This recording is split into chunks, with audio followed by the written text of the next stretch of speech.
Hello guys, Assalamualaikum. Kembali bersama saya, Saufi, host anda dalam review mingguan IT Metro. Okey, pada minggu ini saya akan review sebuah peranti baru keluaran Apple, iaitu iPad generasi ke-9.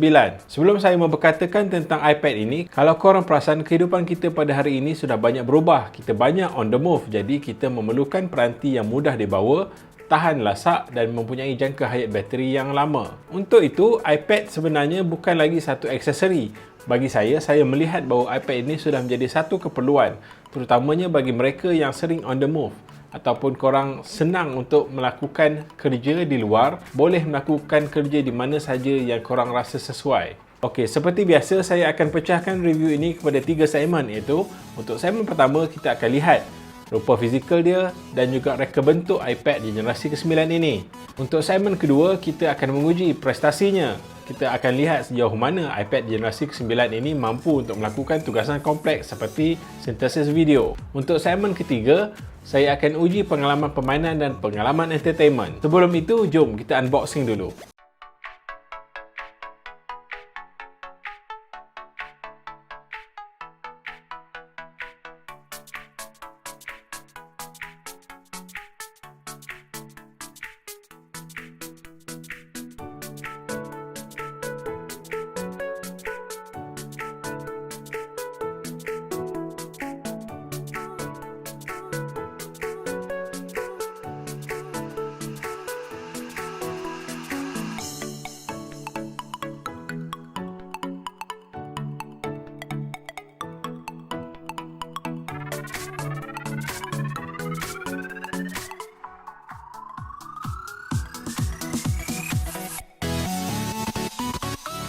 Seperti biasa, pada setiap tahun Apple pastinya memperkenalkan generasi baharu peranti mereka dan kali ini adalah iPad generasi ke-9. Sehingga kini Apple tidak pernah gagal dalam memberi penawaran terbaik untuk pengguna dan kali ini giliran iPad.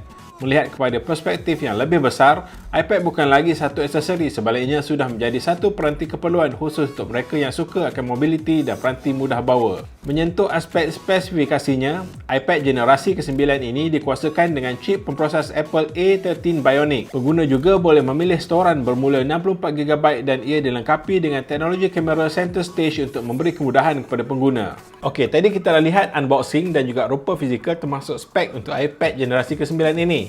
Untuk segmen kedua, seperti yang saya katakan di awal tadi, saya akan uji iPad ke-9 ini dengan tugasan penyuntingan ataupun video editing. Untuk tujuan itu, saya memilih sebuah aplikasi iaitu LumaFusion.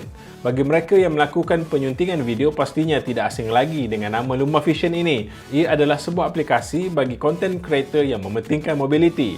Ujian ini juga kita akan lihat prestasi iPad generasi ke-9 ini. Saya akan buat 4 layer video. Setiap satu video itu adalah resolusi 4K. Kita akan lihat bagaimana prestasi iPad ini.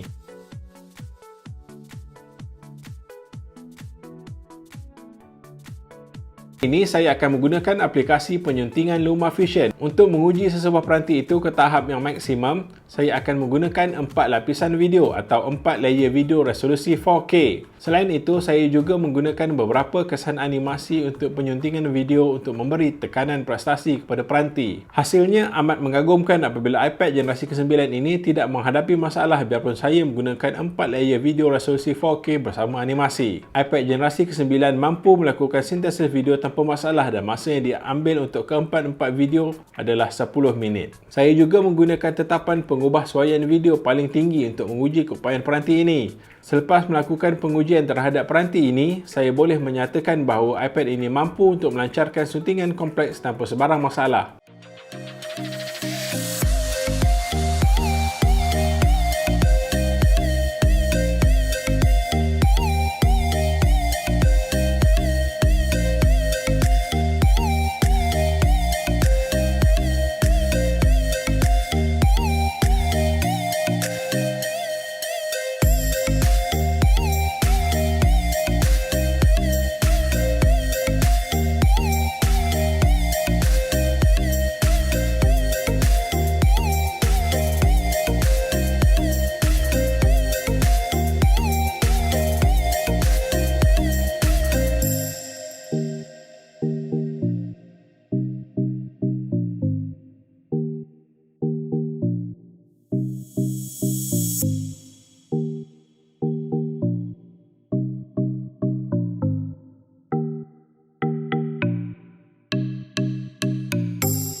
Untuk ujian seterusnya, tidak cukup kalau kita tidak menyentuh aspek permainan atau entertainment. Kali ini, saya akan cuba bermain dalam satu tempoh masa.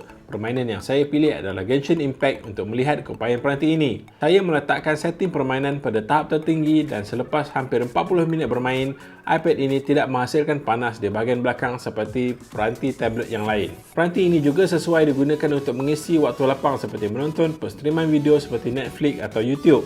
Taburan warna untuk iPad generasi ke-9 ini juga begitu punchy dan ia sesuai untuk semua genre. Okey, secara keseluruhannya saya boleh bagi markah penuh untuk iPad generasi ke-9 ini khusus untuk prestasi dan keupayaan. Ini kerana biarpun saya gunakan 4 layer video seperti yang korang semua tengok tadi, iPad ini tidak memberi sebarang masalah. Malah tempoh rendering juga saya boleh katakan singkat, iaitu sekitar 10 minit untuk video berdurasi 15 minit. iPad generasi ke-9 ini juga adalah iPad all-rounder. Ini bermaksud iPad ini mampu untuk melancarkan setiap tugasan bersifat kompleks, bermula daripada suntingan video sehingga kepada tugasan-tugasan ringan yang lain. Okey, untuk itu saja review saya pada kali ini. Jumpa saya pada minggu depan, hari sama, waktu sama. Ingat, Ultimetro apa saja asalkan gadget. Jumpa lagi.